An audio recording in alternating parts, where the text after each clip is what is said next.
রাতের অন্ধকারে মুর্শিদাবাদের শামশেরগঞ্জে হোটেল ব্যবসায়ী এক যুবককে গুলি করে খুন। বুধবার রাতে শামশেরগঞ্জে খুন হয়ে গেলেন এক যুবক। পরপর কয়েক রাউন্ড গুলিতে ঝাঁঝরা করে দেওয়া হয়েছে তাকে। বুধবার রাতে ঘটনাটি ঘটেছে শামশেরগঞ্জের নতুন ডাক বাংলা সংলগ্ন নূর মোহাম্মদ কলেজ সংলগ্ন জাতীয় সড়কের পাশে। মৃত ওই যুবকের নাম রাহুল বিশ্বাস, যার বয়স ছিল 34 বছর। তার বাড়ি শামশেরগঞ্জের তারবাগান এলাকায়। পেশায় হোটেল ব্যবসায়ী সে। আগে পাতার ব্যবসা করলেও এই মুহূর্তে বেশ কিছুদিন থেকে নূর মোহাম্মদ কলেজ সংলগ্ন এলাকায় হোটেল খুলেছিলেন তিনি। রাত থেকেই ঘটনাস্থলে বিশাল পুলিশ বাহিনী।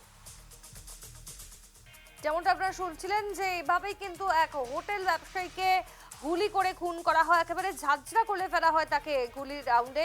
এবং বিস্তারিত জানবো আমরা, সরাসরি যাব, প্রতিনিধি আমাদের সঙ্গে যুক্ত হয়েছে, আমাদের সঙ্গে রয়েছে শান্তনু রয়। শান্তনু, মুর্শিদাবাদের শামশেরগঞ্জের হোটেল ব্যবসায়ী, তাকে কি কারণে এইভাবে গুলিতে ঝাঁঝরা করে ফেলা হলো, পুলিশ কি জানাচ্ছে, তার পরিবারের লোকজন কি বলছে?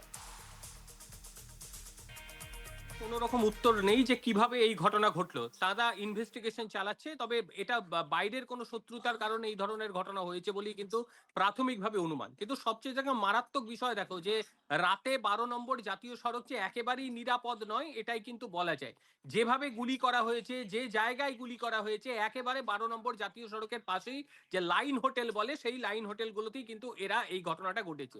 যখন ঘটনা ঘটে আশেপাশেও কিন্তু বহু মানুষ সেখানে ছিল, পাশে সিকিউরিটি গার্ড তিনিও ছিলেন। তিনিও কিন্তু বুঝে উঠতে পারেননি যে হঠাৎ করে মুখ ঢাকা অবস্থায় কয়েকজন এসে এবং একাধিক ফায়ার, শুধু একটা নয় একাধিকবার ফায়ার করে তাকে হত্যা করে দিয়ে বেরিয়ে চলে গেল। এবার প্রশ্ন যে রাতের দিকে 12 নম্বর জাতীয় সড়কে যারা এই ধরনের ঘটনা ঘটাতে পারে সেই ক্ষেত্রে কতটা নিরাপদ। মানে মুর্শিদাবাদে ঢুকলে পরেই মানুষের একটা আতঙ্ক বিরাজ করত, কিন্তু এই ঘটনা ঘটার পর মানুষ আরো আতঙ্কিত হয়ে গেল যে তারা রাস্তা দিয়ে রাতের বেলায় যাবে, যে হোটেলগুলোতে খাবে সেখানেও তাদের কোনো রকম নিরাপত্তা নেই।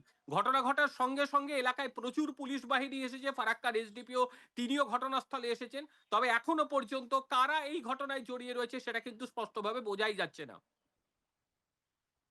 তদন্তে ঠিক কি উঠে আসে? ধন্যবাদ তোমায় শান্তনু।